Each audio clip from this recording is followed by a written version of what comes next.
Hello, today is Wednesday, April 17th, 2024. It's 7:25 a.m. I have 10 minutes to go before I hit the road. I commute to work on foot today. I parked my car at near my company's office. I heard that there is increasing violence on the streets in Australia, and let's find out what happened and what is going on. This article is from Tabula News, right? This is straight from Australia.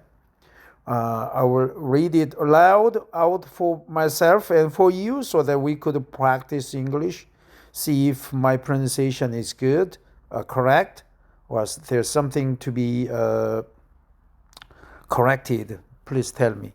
Bollard man, Frenchman who took on Sydney mall attacker offered permanent Australian residency. That's good. You don't need a visa. Of course, Koreans can go visit Australia on a 90-day tourist visa, but permanent Australian residency would be sweet because you don't have to make a trip out of the country after the end of the 90-day tourist visa period. So, by the Independent, 2024, April 16th, Australian Prime Minister Anthony Albanese, right? He's Anthony Albanese, praised the Frenchman who confronted Bondi Junction attacker Joel Couch for his extraordinary bravery and said he could stay in the country for as long as he wanted. Damien Gaurot, a French construction worker, has been dubbed by some of the Bollard men after CCTV footage showed him confronting Couch with a bollard on an escalator during the deadly stabbing attack in Westfield Bondi Junction. 6 people were killed, in the attack, and 12 injured before Couch was shot dead by a police officer. Mr. Albanese told reporters in Canberra, "I say this to Damien Gaurot, who is dealing with his visa applications, that you are welcome here. You are welcome to stay for as long as you like. This is someone who we could welcome becoming an Australian citizen. Although that would be, of course, be a loss for France." Mr. Gaurot's lawyer, Belinda Robinson, said he would be granted permanent residency and was only waiting for official documentation, which was expected to come through soon, according to ABC News. The video of Mr. Gaurot's bravery has gone viral, with many pushing to secure a permanent residency for him after reports emerged that his visa will expire in a month. Mr. Robinson had started an online petition calling for Mr. Gaurot to be granted Australian citizenship, according to ABC. He committed an act of true heroism by selflessly putting his own life in the firing line of danger without a second thought by taking on a mass murder, she said. Miss Robinson, sorry. Mr. Albanese said, It says a lot about the nature of humanity at a time when we are facing difficult issues, that someone who is not a citizen of this country stood bravely at the top of those escalators and stopped this perpetrator from getting on to another floor and potentially inflicting further carnage on citizens. I think that on Saturday we saw some of the best of human character at the same time as we saw such devastating tragedy. And I thank Damien for his extraordinary efforts.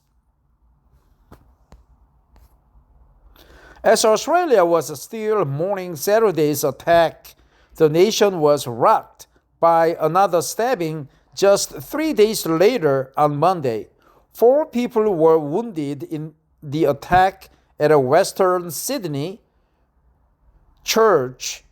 Oh, sorry, there's a hyphen or a comma, something like that. There is a typo.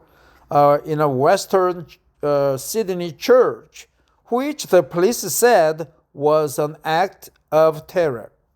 Mr. Albanese said there was no place in Australia for violent extremism. We are a peace-loving nation. This is a time to unite, not divide, as a community and as a country, he said during a media conference. Following Saturday's attack, Mr. Gaurot said he, along with his friend Silas Desporeau, jumped into action without thinking of the consequences. We just saw him coming. We were thinking, we need to try to stop him, Mr. Gaurot said in an interview with Australian TV network Channel 7 on Sunday. As Mr. Gaurot brandished a plastic bollard to attack Couchy, he turned back and fled down the escalator. But the Frenchman did not stop and went after him with a chair. We tried to maybe throw the bollard to him, but we couldn't get him, Mr. Gaurot said. A police officer was also behind Couchy by then. Couchy launched at the Inspector Army Scott to attack her with a knife, and she shot him dead.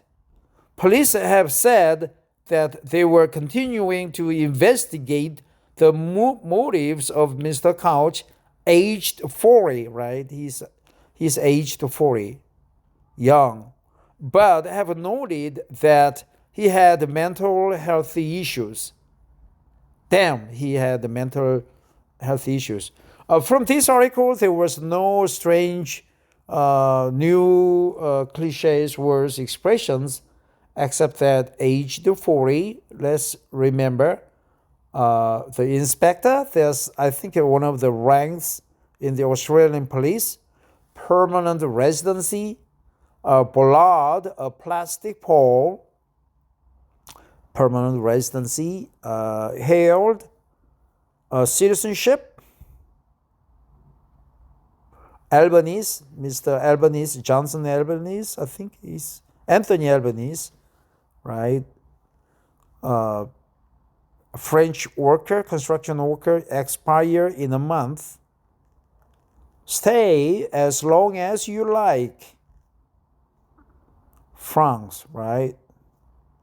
Yep, there's nothing strange. So that was an interesting article from Australia.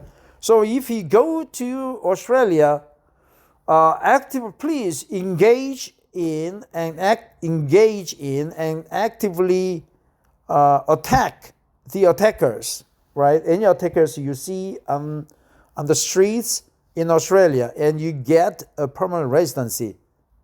Yeah, I should help seniors. I should help the disabled. I should attack attackers, right? Attack terrorists. I would be willing to do that to get a permanent residency. Why not?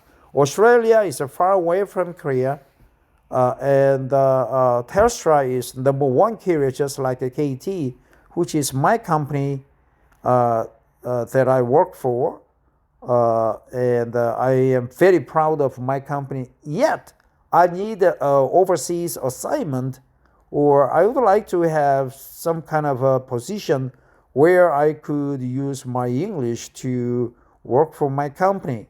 I need a, English department inside my company or overseas business department. Why not?